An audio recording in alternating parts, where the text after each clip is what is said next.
kitap evlerini mesela geziyorum mesela. Bize en faydalı ve özellikle de bütçemize uygun kitaplar bulmaya çalışıyoruz ama bildiğiniz gibi gerek ülkenin durumu gerek de bu kitap biliyorsunuz artık istihdam çıkıyor ucuz bir şey bulacağız diye. Yani kitap olarak bayağı sıkıntı çekiyoruz öğrenci olarak. Sırf bunun için bölüm bile değiştiren kişiler oldu. Yani bununla ilgili şöyle söylemem lazım, eğer uygun olursa yani ben devleti bu konuda ayıplıyorum şimdi, yalan yok. Çünkü öğrenci insanız biz. Zaten 40 kanal geçinerek okulda okuyoruz, çalışıyoruz. Bir yandan da ek ücretle çalışıyoruz. Yani nasıl söyleyeyim? Zaten eğitim paralı olmamalı benim görümde.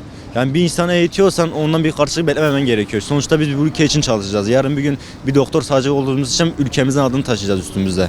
Yani devletin bu konuda yani cimri davrandığını düşünüyorum ben. Yani bana kalsa ki keşke öyle bir dünya olsa, bana göre eğitim dediğim gibi ücretli olmamalı. Bana kalsa herkes mesela kendi denemek isteyen girsin, bir yere varabına girsin. Zaten okumak içinde olan, insan içinde çalışmak istese, fayda olmak istese zaten her türlü girer o sınav için çalışır, emeğin de karşılığını alır.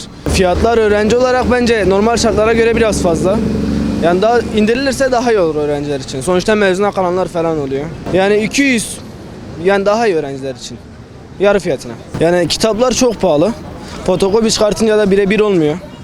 Yani kitapların fiyatlarının biraz daha azaltılmasını düşünüyorum. Sınav fiyatı düşürülmeli bence. Yani keşke parasız olsaydı keşke, yani sonuçta bir sınava giriyoruz. Geleceğimiz söz konusu.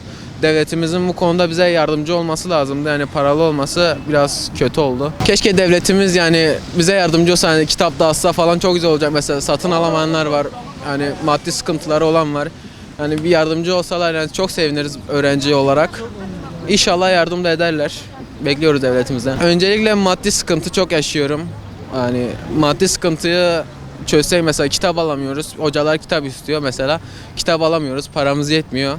O yüzden kitap yani maddi konusunda bize yardımcı olursa seviniriz. Bence çok pahalı. Ülkemizin şartlarında öğrencilerin bu parayı bulması imkanlı herkesin olmayabilir. Onun için bence ücretsiz olması gerekiyor. Kitap fiyatları acayip pahalı. Yani öğrencilerin kitaba erişmesi çok zor. Zaten bu ülkenin ekonomisinde her şeyi almak çok zor. Bir de bu şartlarda her şey çok zorlaşıyor.